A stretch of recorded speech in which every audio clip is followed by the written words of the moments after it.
All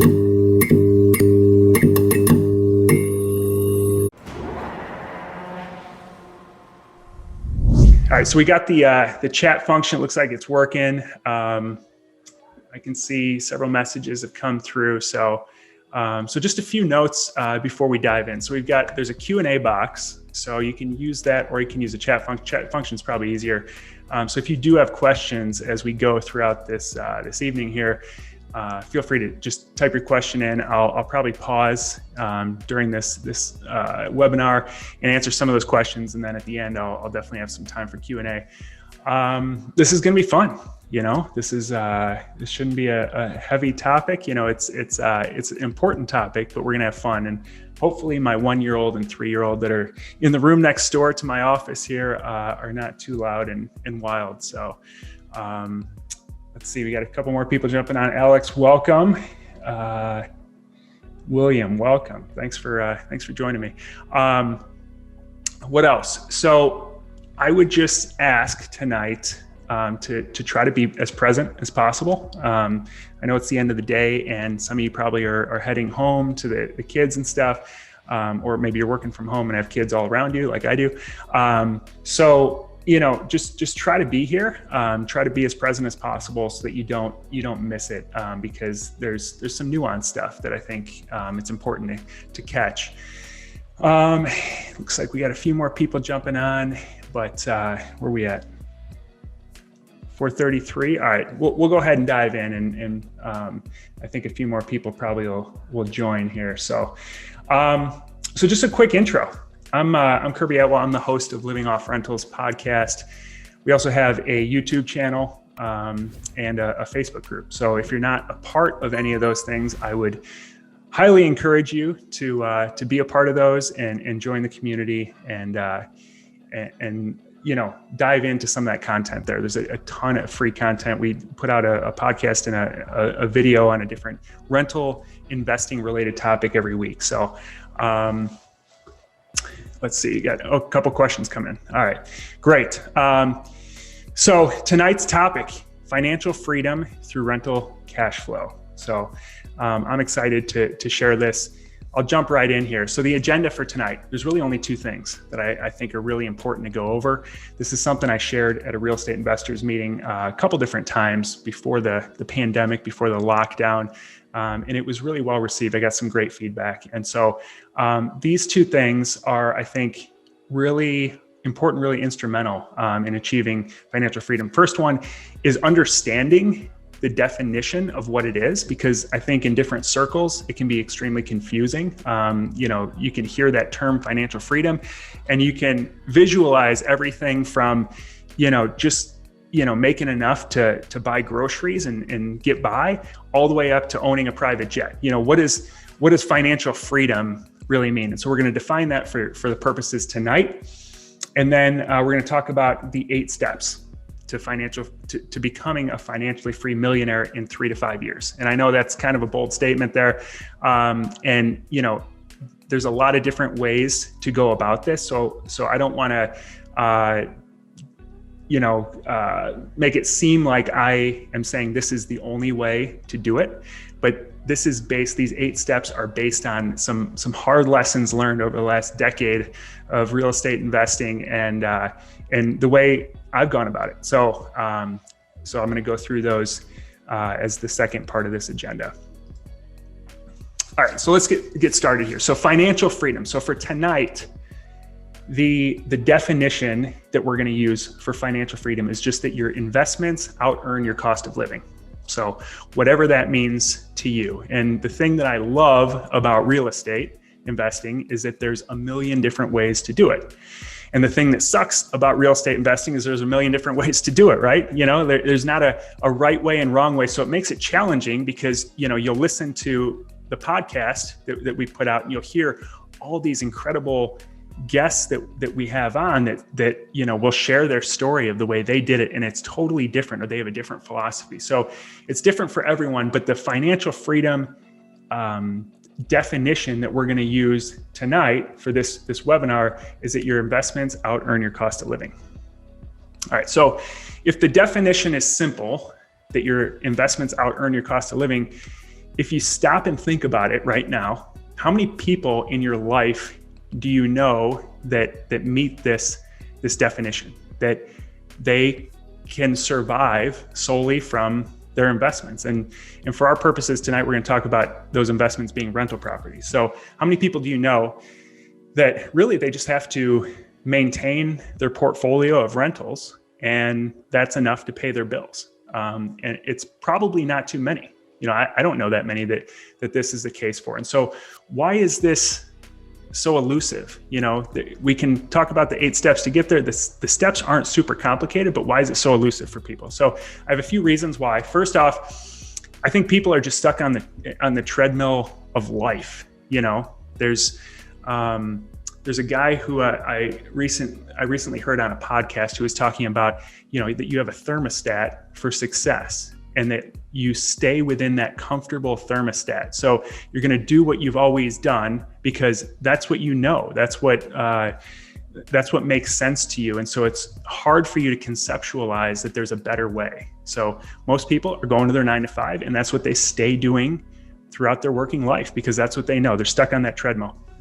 The second reason is that, like I said, the great thing about real estate is that there's a million different ways to do it, but it's hard to know if you're working toward the right goal. When you think about, like, when I first got into real estate, I didn't know, financial freedom wasn't something that I even really had identified as a goal, but I knew I wanted, to make money and have more financial success, I guess. And so if you don't clearly define what that goal is and what your outcome is, then you're going to start working toward multiple goals. You'll go to a seminar and there's going to be somebody who tells you, you need to be in tax liens, you need to be in wholesaling, you need to be in flipping, you need to be in rentals, you need to be in commercial property. There's so many different avenues that you can pursue that you need to get super specific. And so people chase all these different goals. And as a result, you really make no progress toward any one of them. Pride or vanity get in the way. This was a big one for us when we were first starting. When I was first starting my first real estate business right out of the Army, I didn't know what I was doing. And so I would look at Facebook or look at, people at seminars and, you just see what you think looks like success. The fanciest person in the room, you try to emulate what they're doing because that must be success. And so pride and vanity get in the way of real success. And you start to realize over time that there's not a whole lot of correlation between, the nice car and success. Like a lot of times that same person is struggling to pay their bills, but they've got that vanity, they've got the good look. But when you look at their financials, if you ask them to show you their financials, it tell you a different story. And then finally, this is a huge one for people. It's just lack of knowledge and fear of failure. If you think, if I really spend $100,000 on a property, that's the most money I've ever spent on anything in my entire life. What if I lose that money? What if there's something I don't know? And so that fear cripples people and it holds them back. And so hopefully these 8 steps tonight will help you get through that. So this is another bold statement here, but it's something that I truly believe. I think everyone's starting from different spots. I understand that. And there's nowhere in this presentation tonight where I'm going to say that this is easy at all. It is going to take hard work and a lot of focus. But if you're willing to do that, then I do truly think that it's attainable for everyone. And there's actually a second component to the financial freedom too that we'll talk about that's kind of like a bonus. So before we dive in though, I want to just go through my story a little bit because there's quite a few people on this webinar that I don't know. And so I think it'd be helpful to share a little bit about my background, where I'm coming from and some of the hard lessons that I've learned along the way that have led me to this strategy that I'm going to share tonight. So this is me 10 years ago at the ripe old age of 29 years old. And I was just getting out of the Army. I was a captain at the time, went in 2000 and got out 11 years later. Just take a drink of water. And so I knew at this time that I wanted to get into real estate. I read a bunch of books, started with Rich Dad Poor Dad, like so many other people on this call probably.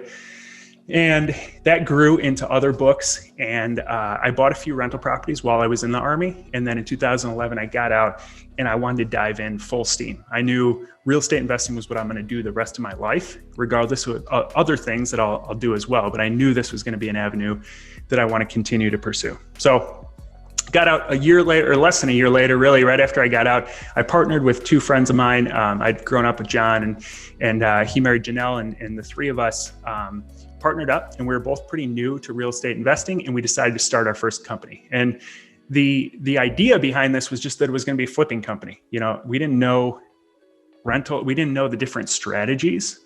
We just knew that, you know, I didn't have a W-2 income anymore, so I couldn't qualify for conventional financing, which was the way I was buying rentals previously.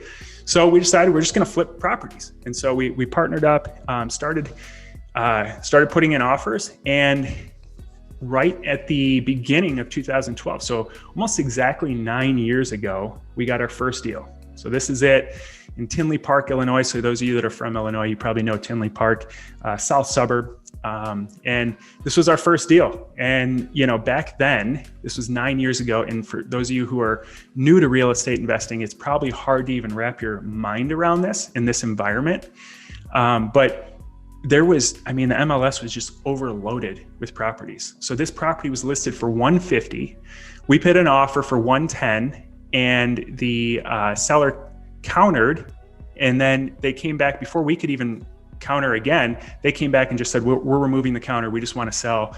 We want out. Like nobody was buying. So we got this for $110. We rehabbed it. It worked out really well. We sold it for $230. This property today is probably worth like $350. So there's so many flips that we did that I wish we would have kept, but it was a great deal. We made money on that first deal. So when you make money on your first deal, what's the most logical thing you do is you go rent a big office, right? You start incurring overhead because you had a little bit of success. And so we thought, you know, we need to be legitimate, right? It goes back to kind of that vanity thing. Like we want to be taken seriously. We're not going to be taken seriously unless, you know, if we're working out of our kitchen table. So we need to have a legit office, and it can't just be a 3-person office, you know, even though there's only 3 of us, because we're going to grow this team and we need a big team and we need to look the part. So we went out and took on overhead, rented an office, you know, had to furnish it, built it out, all that stuff. And so we needed to start doing deals. And so we invested heavily into marketing. So Scott, it's good to see you're on this webinar, but there's Scott up there in the right-hand corner eating a cookie at one of our case studies there in front of our box truck. But we just dove into marketing heavily. And I mean, we got to a point where we were spending about $20,000 plus per month in marketing. We're putting up signs everywhere, doing tons of yellow letters, because we realized that one deal that we did initially wasn't very much. You know, it was a 6-month period from the time we got it under contract to the time we sold. And, you know, it barely just pays for those 6 months, the profit on that deal. So we realized we really needed to pick up steam if we were going to turn this into a big business. And so we started doing some heavy marketing, and that led to a lot of deals.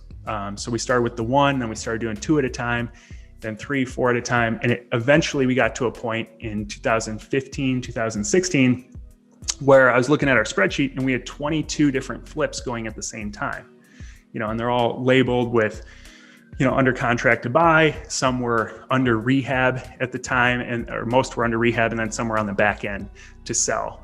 But, you know, we were doing a lot of deals. And as a result of doing all those deals, then the hamster wheel continues, and you got to hire a whole bunch of people. And so we grew the team. And it was a great experience to grow the team and have this big team and work with, you know, my dad was on our, you know, working with us. A lot of friends were working with us, made some great relationships. But what I realized is that we were on this treadmill. You know, we made a little bit of money first, so we incurred overhead. And then with with that overhead is a little scary. We need to do a lot more deals. So we do marketing to get more deals, and then we get deals and we can't manage the deals. So we need to hire more people, and it picks up steam and you start building this massive infrastructure. So in 2016, I had a realization, and that was that all income is not created equal. We were in a position where we were literally making millions of dollars a year. So multi-million-dollar company, which sounds cool. Again, a vanity metric. How many people talk about on social media that they're a 7-digit company, that they're a $1 million company? We were a multi-million-dollar company in terms of revenue with all the properties that we were flipping and selling. The problem was I could barely pay for groceries at the end of the month. Like it was, the money went out just as fast as it came in, and we created this giant machine that just churned money. So I never created any assets. And so I realized that not all income is created equal, and that there's a big difference between active and passive income. And until you get to this point of financial freedom where your income exceeds your expenses, then you've got to have both. You got to have some active income to live on, and you got to be building that passive income. And that was the part that I wasn't doing. And so after 5 years of flipping properties and being a multi-million-dollar company, I had nothing to show for it. So I want to go through just some of the highlights of the big differences between active and passive income, and highlight some of the things that I've learned here. So when you talk about active income, and mostly I'm referring to flipping because that's how a lot of real estate investors make active income. And passive, I use the term semi-passive because I don't really believe that there's any investment that's truly passive. I think probably the closest thing to a truly passive investment is, like a index fund or something. But you still have to click on the buy button to buy an index fund. So there's nothing that's like 100% passive. I think rentals are semi-passive, or can be, but there's definitely work. Even if you have a property manager, you've got to, you still have to manage the property manager. So with active flipping income, you have limited time and manpower. But with rentals, I realized there's really no limit to your scale. I mean, there's people who are like 1 or 2 man shows and they've got, thousands of property, thousands of doors of rental properties. So there's really no limit to the scale. Flipping, it relies heavily on your day-to-day effort. If you've never flipped before, then I think, you'd probably be surprised how much you really have to be on site, and it has to be, it's extremely hands-on. And then, with rentals, it really relies more on smart choices. It's asset allocation a lot more. There's definitely, if you're burring properties, there's going to be some work up front, but once you stabilize the properties, it's a lot less day-to-day effort. So for active flipping, the deal's over. Once the deal's sold, that's it. You start over. I used to compare myself to a crack addict when I was a flipper, because, it's very similar to somebody who's addicted to a drug. You go out and work really hard to find, your score, your big deal.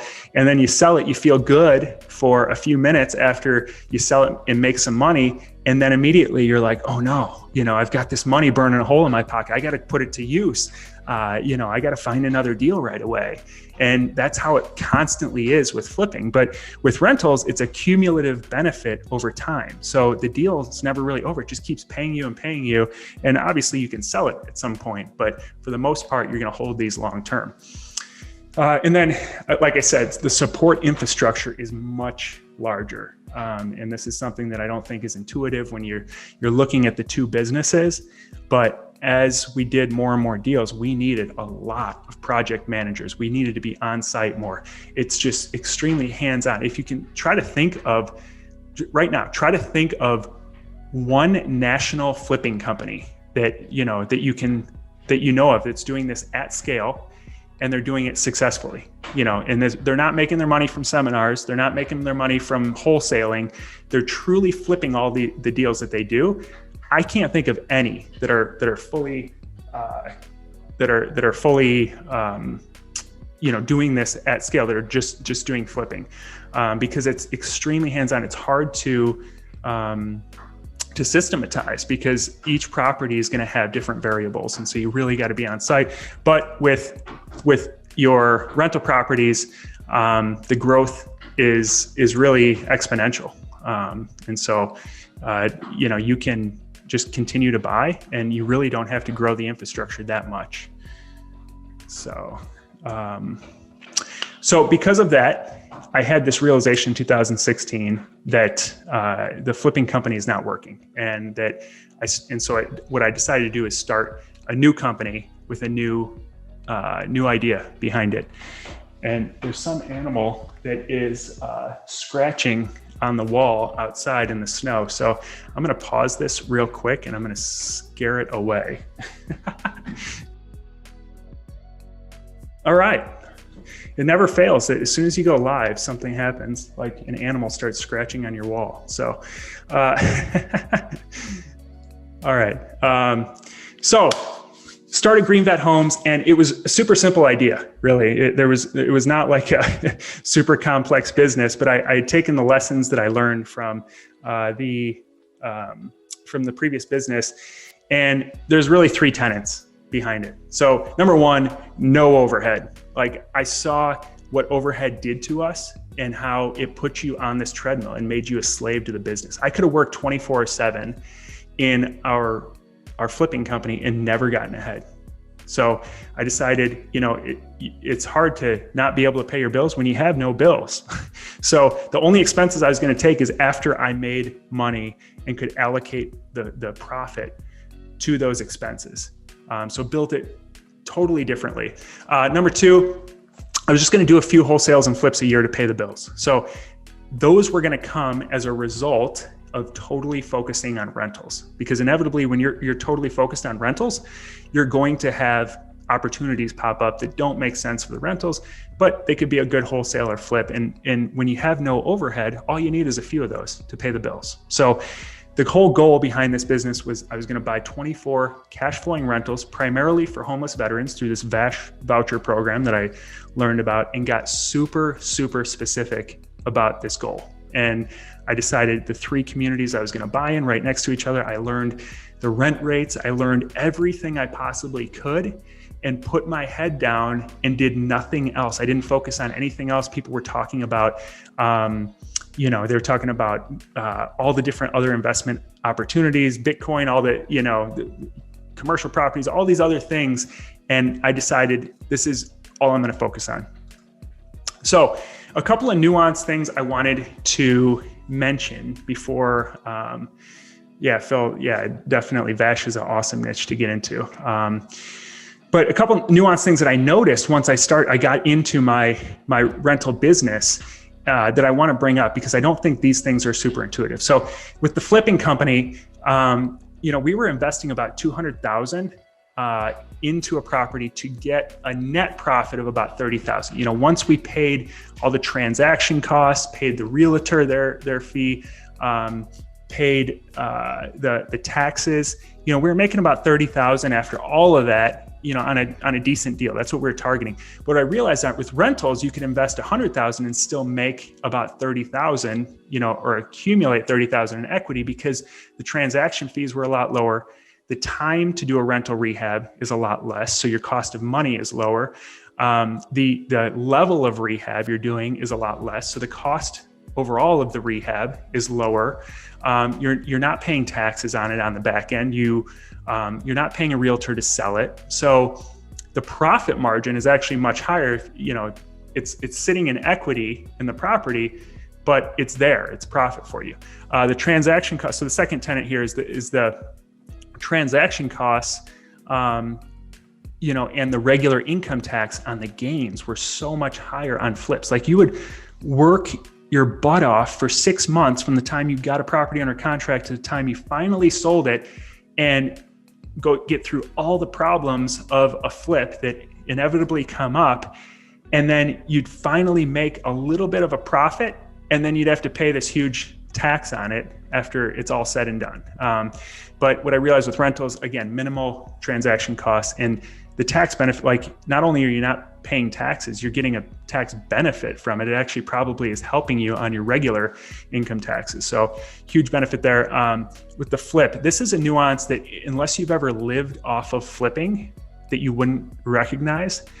But as your business grows, as your flipping business grows, and if you're paying your bills based on flips, then the number of flips that you're going to need to do is going to continue to grow, right? Because your infrastructure is growing, your costs are growing.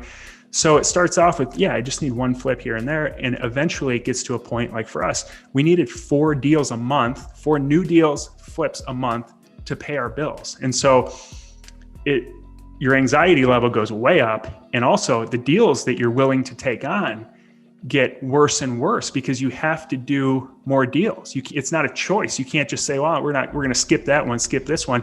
You're paying your bills with the deals. So you start to get creative about the way you make deals work. And it's not a great situation that you want to find yourself in.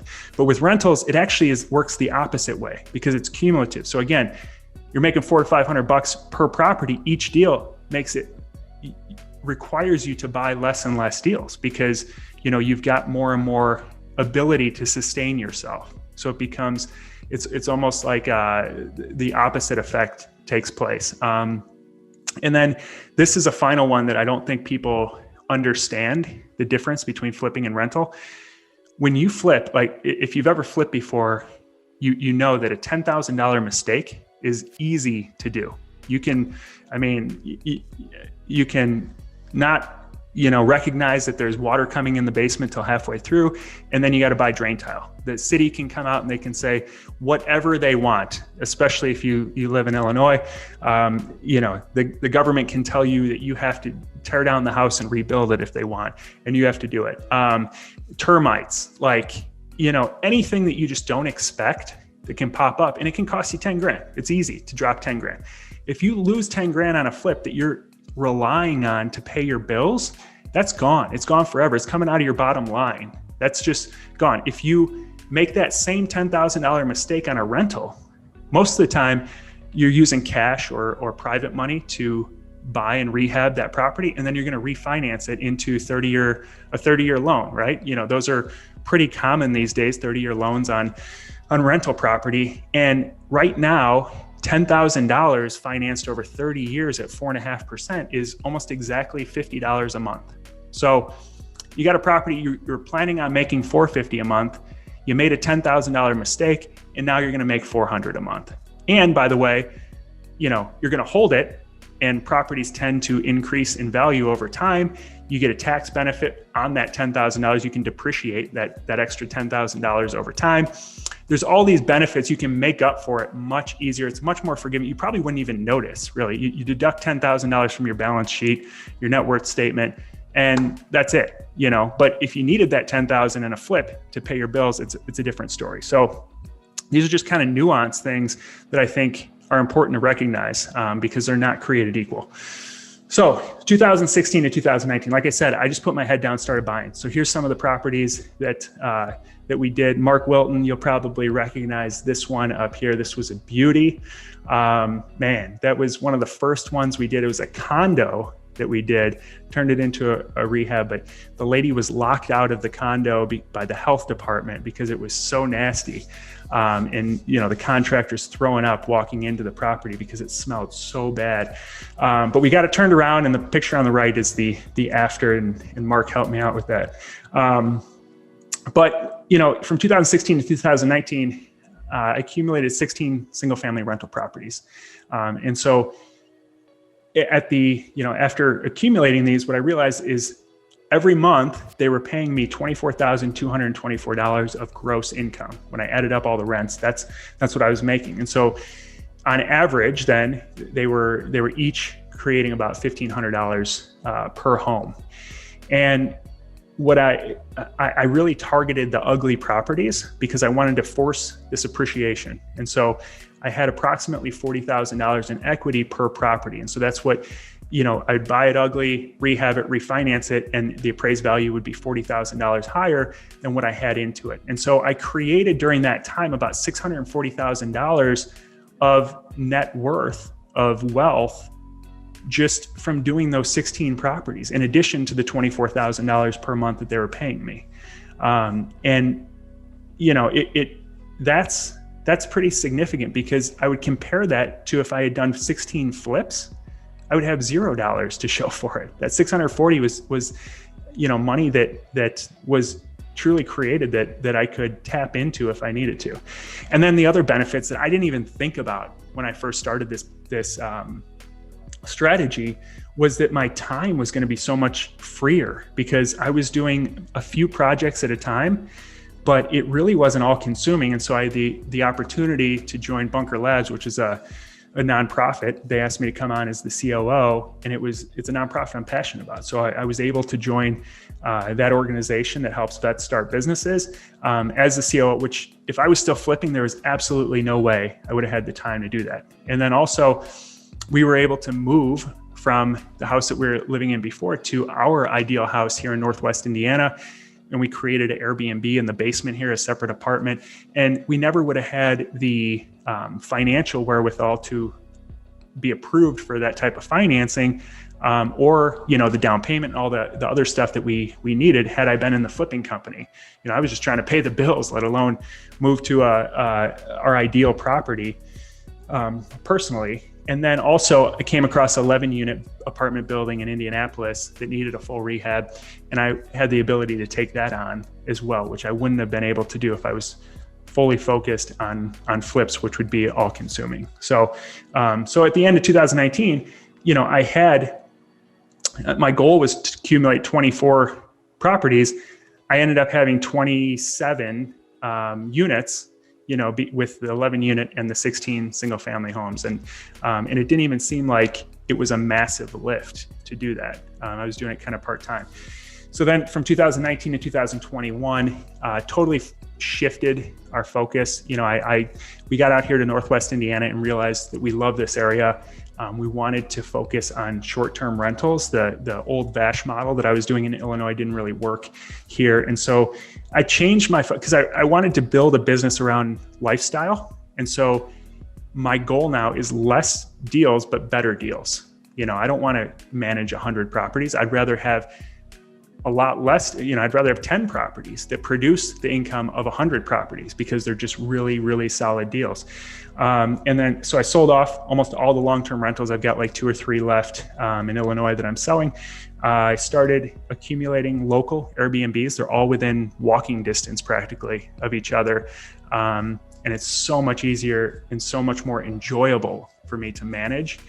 And then, I focused on growth of wealth and cash flow through the BRRRR method. So that's my strategy now, is I buy these still ugly properties that need to be rehabbed. We rehab them, and then we turn them into Airbnb short-term rentals.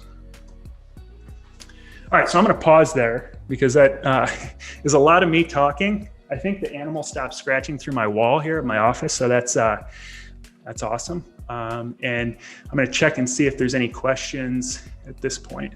Oh, financing. How many properties can someone qualify for as long as you have required down payment? Do you do it as an individual, or should you create a business and do the mortgages that way? So that's a great question, Wilfredo. So before we jump into this, I'll just answer that question. So right now, if you go back and listen to the podcast, it hasn't been released yet, but it's in the Facebook group. I just interviewed Daniel Rosen from Renovo. The guy's been a lender for the last 10 years, specifically on investment properties. He owns Renovo, and it's the biggest lender on investment properties in Chicago, and they're doing awesome. But he talked about this. He said, back when I started, we were paying Renovo. I borrowed money from him. We were paying Renovo 14% and 3-4 points. It was pretty expensive money. And now the lending environment has become so competitive that you can get much cheaper short-term financing. And now Renovo would have laughed at me back 5 years ago if I said, can you lend me 30-year money at a super cheap interest rate? They're like, no, that's not our model. Go try to get a mortgage. But now they offer that, and it's slightly above the conventional rates if you have a W-2. So now you go to Renova, you can I just refinanced 5 different rental properties through Finance of America, and it was at 4.75%. So they're in the 4s. If you get a 30-year mortgage that's based off your W-2 income, then it's going to be in the 2s right now. But 4% financing on an investment property where they're not looking at your pay stubs, they're not looking at your bank account. All they're looking at is your credit score typically. Some probably don't even look at your credit score. So those are becoming super available. There's a lot of organizations, private lenders that are offering that now. So I'm going to talk about this actually in one of these steps. So I'll get to it, what I recommend, but I think it's a great question. And I think that's the way to go. Lock in 30-year cheap financing right now. So I'm going to get to the other questions here toward the end. So let me just jump in, and actually let me go back here because there's a little bit of a nuance on this. So this is the 8 steps to becoming a financially free millionaire in 3 to 5 years. So I know we talked about the definition of financially free. That doesn't make you a millionaire if you're financially free, but this takes it one step further.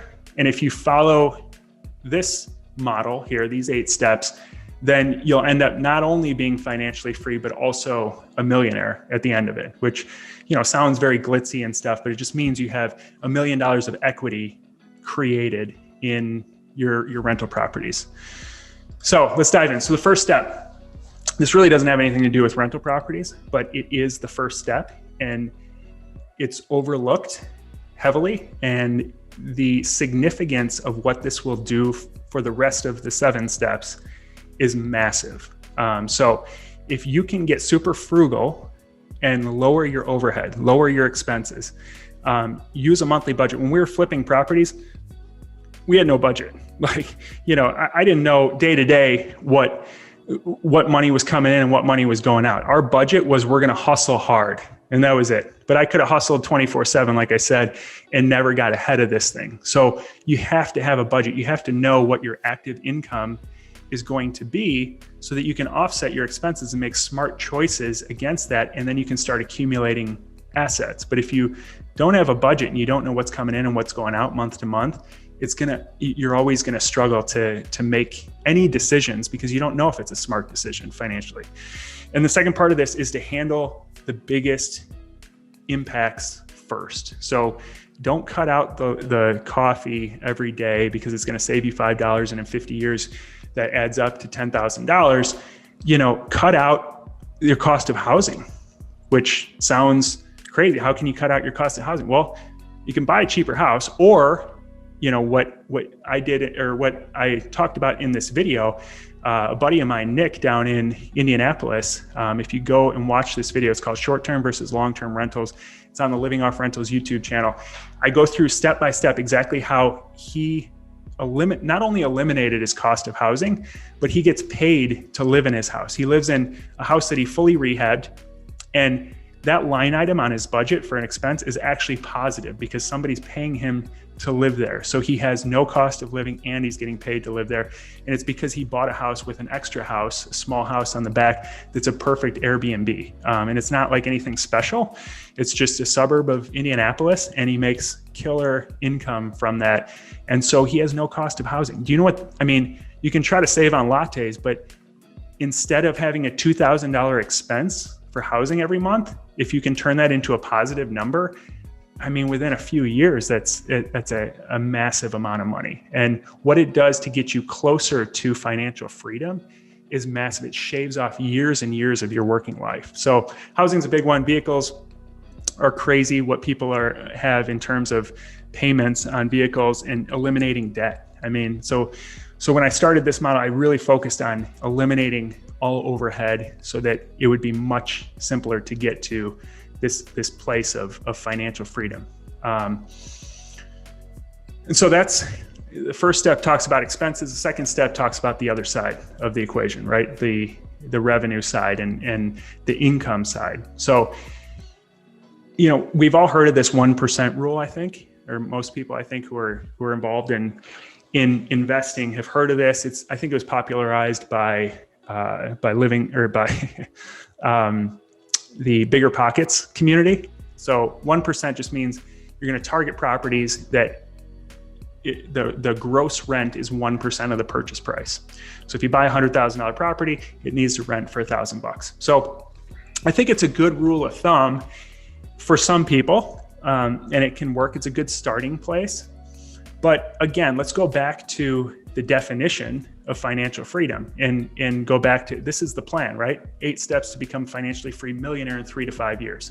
So that's what I'm talking to tonight. So, if you're targeting the 1% rule, that's fine, but this probably isn't going to be the outcome that you're after. You're probably after a longer term outcome. And if you're somebody who loves what they do, loves the 9 to 5 job that they're in, and you're just looking at rentals as, you're going to, instead of investing in stocks, you want to invest in rentals, but you want to be hands off, then 1% is great. If you can get 1% on a turnkey property, absolutely do it all day long. It's still a way better investment, in my opinion, than gambling on the stock market, because you still have control over a tangible asset that's fairly, recession proof and inflation proof. But if you want to get there in 3 to 5 years, then you need to figure out outsized returns. So what does this mean? This means like 2-3% type deals. And so you can't get there with your conventional, just everyday run-of-the-mill rental property, especially in this environment. So you got to get creative. So that's why initially I got into VASH, because there was this disparity in the south suburbs of Chicago where you could buy properties. I was buying properties for anywhere from $20,000 to $60,000, $80,000, rehabbing them. And, they would then be worth, $150,000, say. So I'm creating about $40,000 of equity, and those would rent for like $1,700-1,800. So, huge rent rates and fairly inexpensive houses. Now the tax rate is really high, so that kind of was a factor as well. But overall, it was 2-3% type properties, and that's why I transitioned over here into Airbnbs, because I couldn't get those same returns. But you really got to focus on, like I said, in this model, you want to do less deals but much better deals. So elderly care is another one. A lot of people are, not a lot, but there's people who are transforming large single family ranches into elderly care facilities, and they can rent each room for $4,000, $4,500, even more sometimes. So huge cash flow on those. Section 8 is another one that if you find the right area where purchase price is low and rent rates are high, it can be another one. So there's lots of these. You got to be creative, but I would not settle for the 1% rule as the second step to this. So third step, each deal that you do really has to do 2 things.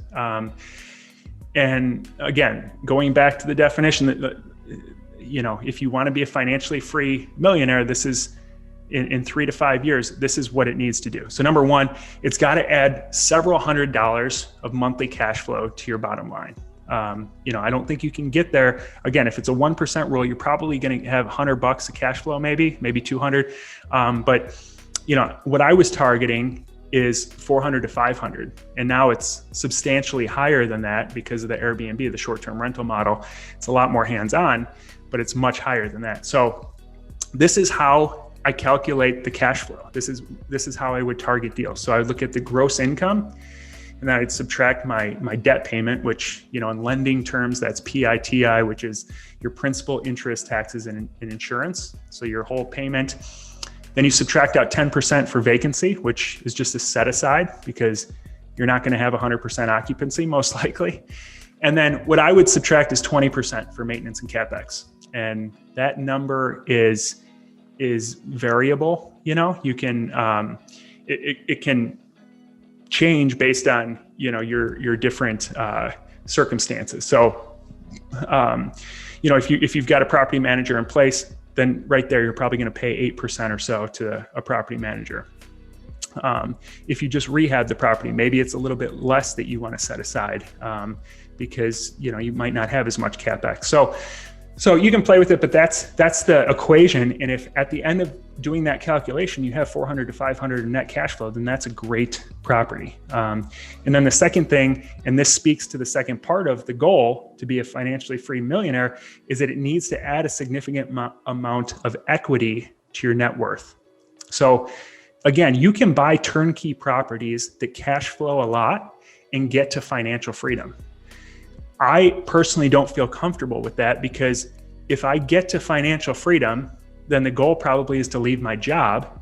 But if I haven't created a bunch of equity in the properties and I bought them all as turnkey properties at or above market value, then great, they produce a ton of cash flow today. But if some calamity happens tomorrow or something changes, now all of a sudden I've just lost my entire portfolio and I have nothing to fall back on. But if you're creating a bunch of equity through forced appreciation, through rehabs, then you've got a significant amount to fall back on if you need to. And so I think each property should do both of these things. And that's how, at the same time you end up at financially free, you also end up as a millionaire, as opposed to having a zero net worth, but a whole bunch of cash flow. So it's kind of a nuanced thing there. All right. Step number 4. So once you've done this, now you calculate how many you need in order to be financially free.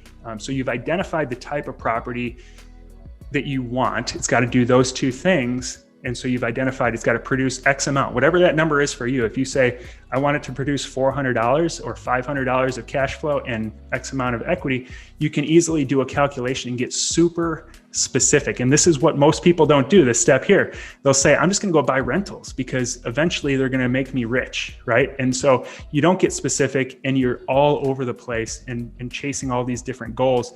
But if you get specific, then you can say, okay, I know if I buy X amount of property. So here's an example. If your goal is to have $7,000 of monthly income that's going to replace, your job and cover your expenses, then if each property that you buy can rent for $1,500 per month cash flow, and 500 of that is left over after all your expenses and set asides, then you're going to need 14 houses. So it's an easy calculation. You know exactly how many you need to become financially free.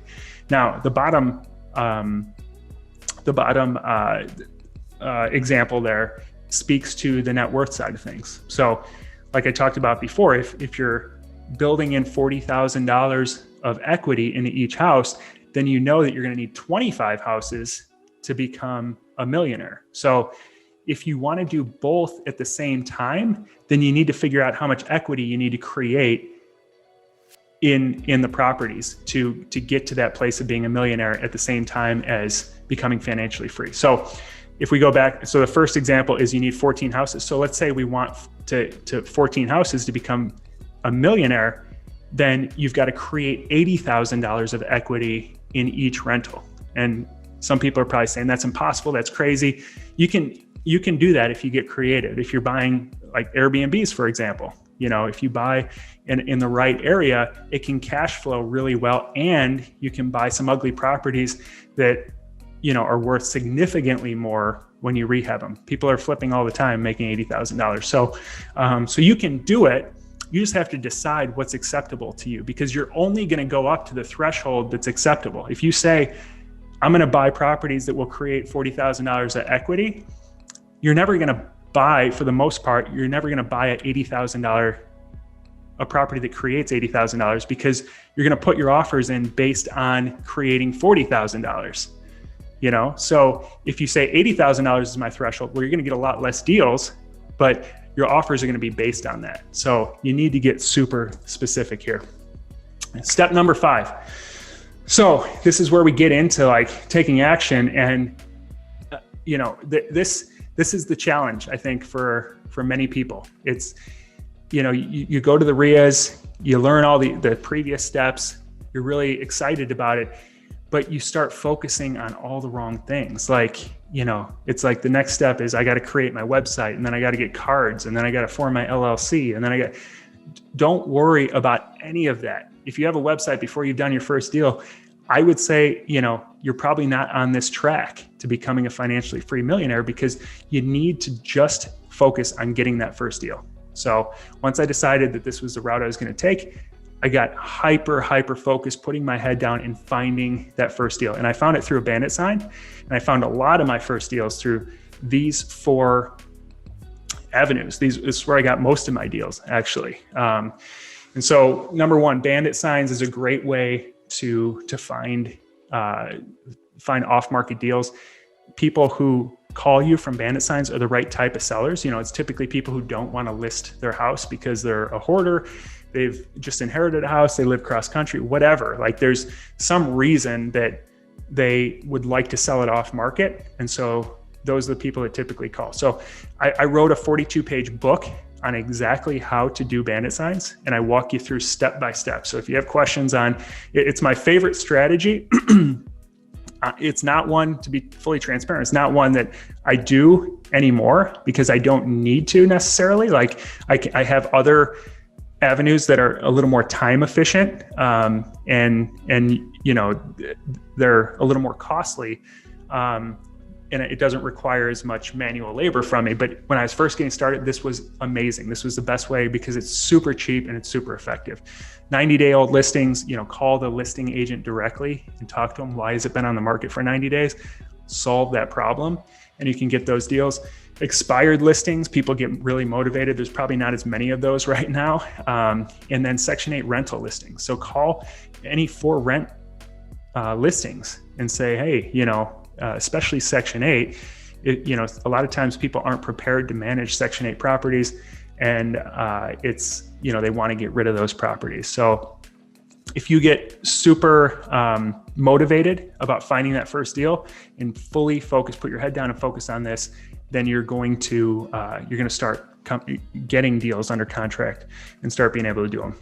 All right, and then this speaks to the question that came up earlier. So once you start getting deals, then you need to lock in the cheapest financing possible. And we're in this environment where there's always pros and cons to every environment. I mean, in 2012, when I was talking about buying that Tinley Park property, nobody would have believed that we'd be in this environment 9 years later.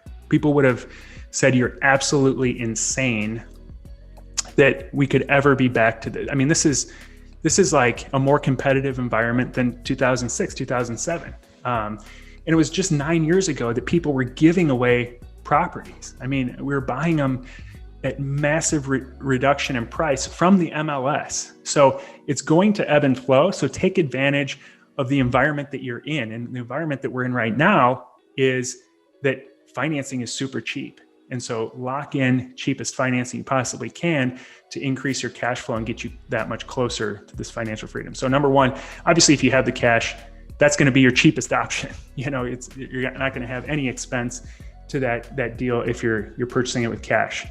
You're going to eventually run out probably if you continue to scale. So the next best option is your regular 30-year residential loans. That's the best financing, not just in real estate, the best financing anywhere that you're going to find. You're not going to go out and start a business and say, give me a business loan that's going to be 2% for 30 years. You're not going to get a loan to buy a stock at 2% for 30 years. Like these type of loans just don't exist anywhere else. So if you've got W-2 income, or you've got, at least a 2-year history of 1099 income, then you can qualify and you can get up to 10 of these type of loans, these conventional loans. The next best option, like I mentioned, is that there's all these private lenders who are doing 30-year no income verification loans. So that option number 2 there, the conventional residential financing, that has to be done in your personal name because they want to come after you personally if that loan fails, and they're also underwriting you as a borrower.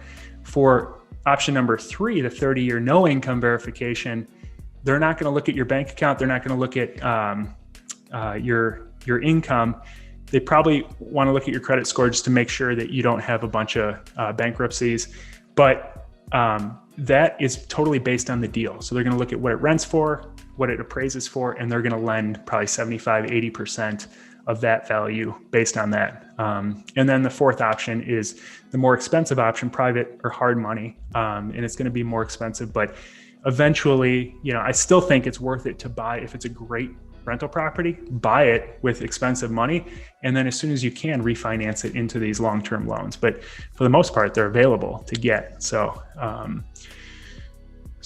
that's step number 6, is to lock in the cheap financing. And then finally, or not finally, but step number 7 is to manage the properties yourself as long as you can. So this is one that is probably controversial, and people will argue with me about. There's a lot of people who say it's beneath me to manage the properties. It's beneath me to go out and put up bandit signs. My time is worth $500 an hour. You hear all these cliches, but that's not where people start. So if you're just getting started and you're trying to accumulate this, nothing should be beneath you. You should go out and scratch and claw and do whatever you need to do, because if you think you're just going to hire somebody to do everything for you and you've never done it yourself, good luck, managing a person who is doing a task that you've never done or you're not willing to do. So I always recommend manage the properties yourself, especially if your goal is financial freedom. It just gets you that much more cash flow and that much closer. So manage it yourself in the beginning. Now, I'm not saying long-term, this is the best use of your time. Now, do it in the beginning so you know how to manage your manager, because you're going to hire a property manager eventually, and you need to know how to call them on BS. You need to know what to ask for. You need to know how to screen them. And it's still a challenge, even if you've done it yourself. But if you've never done it yourself, you're just asking for calamity. So do everything yourself as much as possible in the beginning. Take on no overhead, and then replace yourself once you understand it and once you grow out of that, because you need to grow out of it, because there's so much demand for your time elsewhere that's actually creating more money. Then finally, step number 8 is just to repeat steps 5 through 7 until you reach your goal. So what was step 5? Let's go back. Step 5 is to hyper focus on getting your first deal. So once you've got your first deal, hyper focus on the next deal. Just focus on doing deals. Number 6 is lock in the cheapest financing. And then number 7 is manage the property really, really well, because management can kill your rental properties. You can create these really great deals and then look up after you built this portfolio and it's a disaster because you don't have great management in place. So follow those 3 steps. Just repeat steps 5 through 7 over and over again. And eventually you're going to look up and be a financially free millionaire. And so those are the steps. And this is how it works. So this is the breakdown of what it can look like. And this is very doable. So let's say you want to do this, and your goal is to do 2 properties a month. One property every 2 months. So that's 6 deals a year, which is very doable part-time. It sounds like a lot, but you're not doing 6 all at once. You're finishing property. They're all in different stages. So you could really do this with minimal financing, a small rehab team. I have really one contractor that does all my deals, because I just move them from one deal to the next, and they can do a lot of deals over time. So if you want to do 1 every 2 months, do 6 a year, each creates $500 per property in cash flow. And then each creates $40,000 through the rehab, through forced depreciation, or you just find a killer deal. Every now and then you're going to find just a killer deal that doesn't need to be rehabbed. But each one has about $40,000 in equity. And it's going to take you 4 years. And that's it, to be a millionaire with $12,000 per month of cash flow coming in for the rest of your life from these properties. So it sounds like, if you haven't done any deals, 24 sounds like a lot, like that's unattainable. That's just too hard. But if I was to tell you that, I've got a job that I'll hire you for, and you can do it part-time, and I'll pay you enough to get by, and 4 years from now, you're going to be a millionaire. So I'm going to put money aside into an account, and it's going to accumulate for you. And then after 4 years, you don't have to work anymore. I'll pay you $12,000 for the rest of your life. And you can do this part-time while you're, doing something else. Any person in the entire world would say, sign me up for that, but though a lot of people will look at this and say that's just unattainable. It's too hard to accumulate 24 properties. And I will tell you, it's not easy. It's a simple formula, but it's going to take a ton of work, and it's taken a lot of time, a lot of stress. But I've tried to remain focused on that long-term goal. And then it gets more fun. You can start to get creative with it. Like we've done, we changed our business totally into this new short-term rental model, and we're just really enjoying it. And it's kind of ideal for our situation. So this is the steps that I would recommend following if this is your goal. Again, goals can be totally different, but it's pretty simple steps as long as you stay focused on them and don't get sidetracked with all the shiny Bitcoin investments and special deals that are going to pay you and make you a millionaire overnight. Oh, and one note too, that this model here doesn't take into account all the other factors that are going to increase your net worth as well along the way. Because when you're taking positive actions and you're staying super focused, you're going to come across other deals too. So you can plan this out and you can really work hard at these, but you're going to come across great flip deals, and you'll probably do a flip here and there, and that's going to be extra money. You can work, this can be done part-time. And then your personal residence as well. Our personal residence has added a significant amount to our net worth because it's also an investment. It's an Airbnb. And so, our expense equation has gone down significantly, and then it continues to appreciate. So there's a lot of other positives that come as a result of just committing to a process like this. So that's it. That's all I got.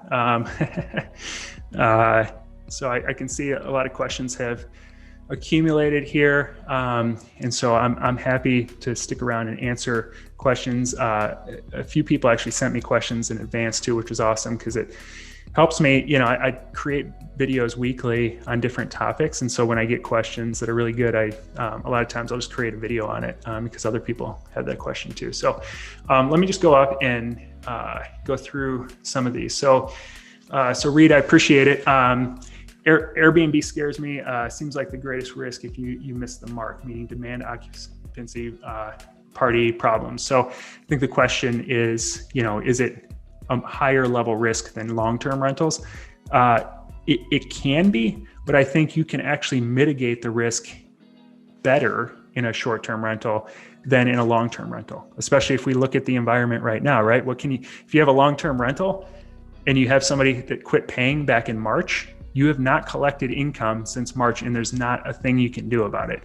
And I know some people get creative, but legally, there's not supposed to be a thing you can do about it. So, and who knows how long that'll last. So there's risks either way, but with the short-term rental, I've got cleaners going in there twice a week. I can see every person's history on Airbnb. So if they're not verified, they haven't provided their ID, or they're not willing to, immediately they're disqualified. If they don't have positive 5-star reviews from other hosts, then they're disqualified. So, we do disqualify, we turn away a lot of guests, not a lot, but a handful of guests that just don't, they're not proven. And so you can pick the proven ones, and they want to maintain that 5-star rating. So, we really haven't had a ton of problems.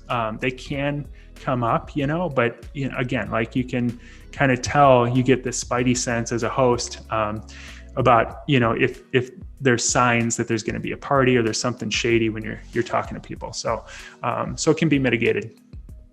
Alex asks, so I'm house hacking a duplex and I want to scale, but I'm stuck with some credit card debt due to fixing up a duplex. Do you recommend pay down the debt first, or do you think I can move forward? So I think it should be done simultaneously. And that's what I did. We had, once I got done with flipping, I had credit card debt too. I had, lingering expenses that I had to pay, but I knew the potential of buying rentals. And so, I did all of it simultaneously. I tried to cut all my expenses as much as I possibly could while diving into accumulating rental properties. And so I think you should definitely do both, but only buy awesome deals. Don't buy, people will get lulled into buying, a base hit because they say, well, it's my first deal. I want to learn. So I'm just going to buy a subpar deal. You can learn on an awesome deal. Don't buy a crappy deal just because you want to learn. That's a tough lesson, a tough way to learn. So, buy great deals, and you'll be much happier with your portfolio when you look up in a few years. So I'd recommend both. Randy, what's up, man? So when I was talking earlier, I think I said $1,500 per month of cash flow when I was talking about the properties. And it's actually, I was referring to, So it's step number 4. So the example was $7,500 or $7,000 per month of income is what you want to create. And I wrote $1,500 per month of cash flow. I meant $1,500 per month total rent, and you'll have about $500 per month of free and clear cash flow left over, depending on the deal, obviously, in your expense ratio and all that. But on a typical, that's what I was experiencing, is about $1,000 was going toward my expenses and set asides, and I'd have $400 to $500 left over. So, Scott, has rent moratoriums harshly affected your business? I've been really lucky. The vast majority of my rentals, long-term rentals, that were left that I hadn't sold off before the pandemic were voucher rentals. So, that's another reason why vouchers are great, other than the super high cash flow that you can get from them. Most of the money is coming from the government. So for VASH, it's coming from a partnership with the VA and HUD. So it's coming from HUD, but it's through the VA. And then with Section 8, it's just coming from HUD. So that didn't get turned off. And so I haven't had really any that just stopped paying. I do have an 11-unit apartment building, and luckily I've just, they've all paid. A few have been late here and there, but nobody's just said, I'm just quitting paying, which I know has happened a lot since the moratorium started. So, Mark, thanks, man. I appreciate it. Scott, are you investing in other states outside of Illinois and Indiana? That's a great question. I am not right now. So my goal is right now, the whole theme of everything I do is less but better. And so I want to be, like I said, all my Airbnbs right now are almost within walking distance. Within 5 minutes, I can be at all of them. And so it makes economies of scale so much easier. The cleaners, just managing them, supplies, like everything is just so much easier. And I know you can get to a point where all your eggs are in one basket. So I don't, I do think there's a place for diversification at some point, but I think people will lean towards diversification at the expense of creating a massive amount of wealth and cash flow because they're all over the place. So I am solely focused on rental properties near the Indiana Dunes. Primarily Michigan City is where they all are right now. I think eventually it will be in other towns nearby. And then, long term, maybe I get to a point where I want to diversify beyond that. Alex, thank you. That's awesome. Thanks for being on, man. Kenny, agree with and love the short-term rental business model, double the cash flow. Exactly. Do you see adding more apartment buildings to your future? Yeah, actually, I do, but not in this environment. So that's the challenge. For a while, I was thinking maybe that's the route I want to go. Buying more commercial multifamily properties. But what I've found is there's not too many multifamily properties who have a hoarder property, maybe one unit, but they don't have a property that they're a hoarder and they need to sell it at a big discount because the health department's telling them they got to get out of the house. Or there's not too many people who, these situations with distressed properties that you can find. And it's actually, you're helping that person by taking the problem off their hands. It's not like I'm saying take advantage of problems that come up for people, but you can find these situations where people are happy to sell it at a discount because you're taking the headache that they have off their hands. And that just doesn't exist for the most part in multifamily properties right now. Whoever is willing to pay the highest amount for a multifamily property when it trades, when it sells, then they're the ones that are going to get that property. So in this environment, I would not buy any more multifamily properties. I would just primarily focus on single family, but things change. 5 years from now, it could be totally different. And, if interest rates go up 5%, my thesis is that at least half of the multifamily owners will lose every property they have. I would say more than that, because they're all trading based on this 2% or 3% or 4%, whatever they can get in financing environment. But when interest rates go up, the value of those properties is drastically decreased. So they can't refinance, they can't sell. So I don't know what they do with the properties at that point. So there's going to be a change at some point. It has to be. It's just logical. So we'll see. But I'm not buying them right now. Have you invested in commercial properties as well? What are your thoughts on having a blend?